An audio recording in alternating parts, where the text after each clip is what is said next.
Okay, hi, I'm not going to look at the camera because that wouldn't be safe. I'm driving at the moment.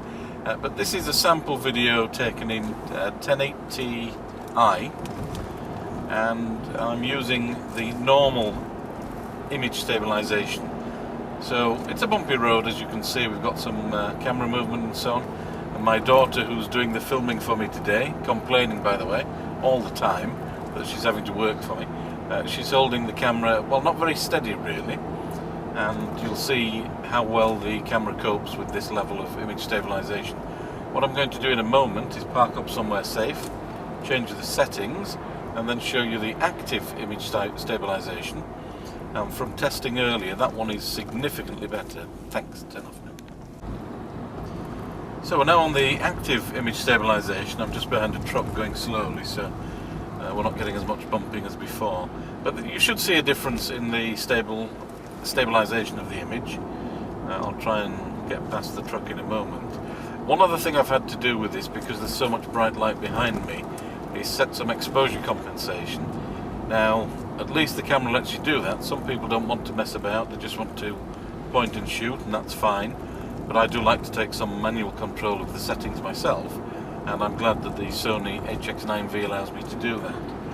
As it happens, with a light shirt and so on, if I hadn't made those changes, the image would have come out rather dark and I would have been effectively silhouetted.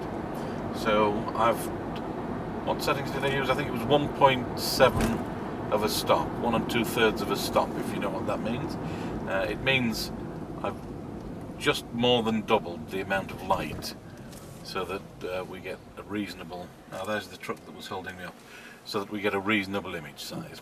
Okay, that's a moving video sample, and we'll do some standard shots in a moment when we get into the city centre. Now you look after those new glasses, if it's alright with you. This is all at a weird angle now. I'm making a shadow. Let's see how close we can get to this thing. Little spider, Jenny, have you seen it? Little spider there. Can I zoom in? I think so.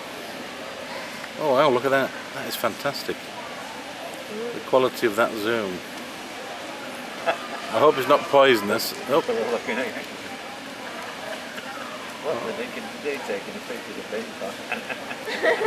Yeah. It's a spider.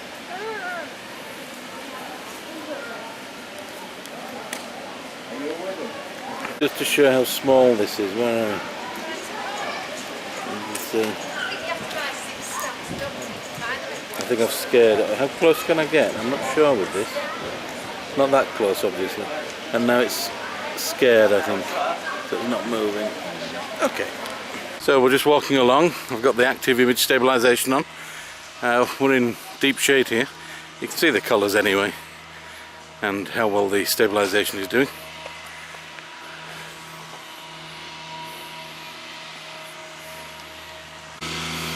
That noise is somebody lawn mowing. Let's have a look at these flowers. See what the colours look like. So I've just zoomed in, and you can see the kind of image quality on the zoom. Again, handheld.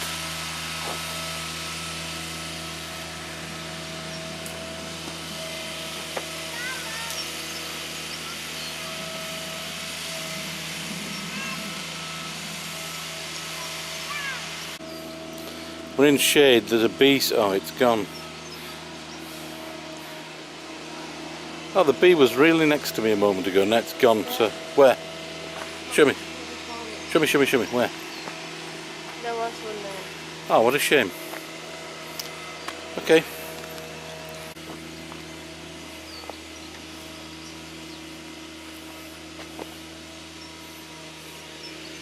And it's gone again. Sorry, action movies are not something I'm very good at. I've just stopped here because I can see a beautiful red flower in the background there, which, because it's on its own, it stands out. So I'm going to zoom in. I'll take a still shot actually, and then you can see how much of a zoom there is on this.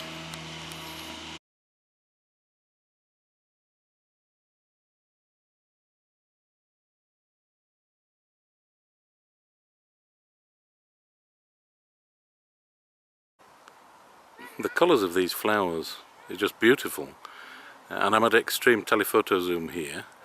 Really what I wanted to see was how well the image stabilization works on something like this, and so far I would have to say it looks to be doing pretty good.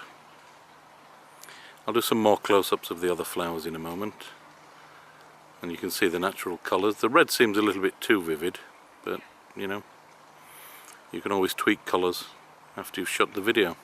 So I'll zoom in on these flowers and you'll see how quickly the focus reacts. It's not instant, but honestly I think it's pretty good. So let me go to extreme zoom on these sort of pinkish flowers. I'll do it fairly fast. How's the focus holding? Gone out slightly,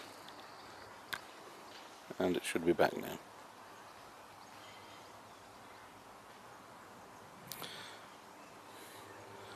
Let's have a look at the yellow and see how quick it focuses. Not bad really, not bad. Now the macro facility on the Sony HX9V is extremely high. It's a very good quality image, as you can see, very sharp, and you can get in really close. I did this in artificial light, and if you look at the image on the right hand side, the right hand half is a little bit yellower. That's the natural image as it came directly out of the camera, with no settings changed, no processing, just straight from the camera. On the left hand side, I've done a very little bit of cleanup in Photoshop. I've just basically tweaked the colours, and you can see it's a little bit cleaner and looks a more natural colour, but the image sharpness is identical in both cases. The next photo is just an extreme close-up. For this particular image I moved in as close as I could. I simply put the camera on the table and moved it closer and closer to the watch until I couldn't go any closer, and then I took the photo. So this is similar to what you would get if you were using a tripod. Handheld would be different, of course, in terms of sharpness at least. As you can see, the colour is still a bit yellow on this extreme close-up. I didn't change this. This is exactly as it comes from the camera. And all in all, I would have to say it's a great macro facility.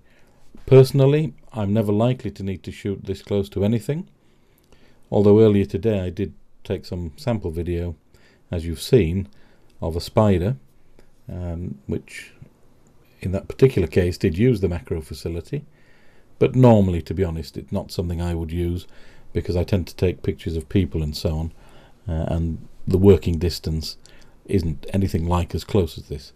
However, for those occasions when you need a macro, this is really brilliant.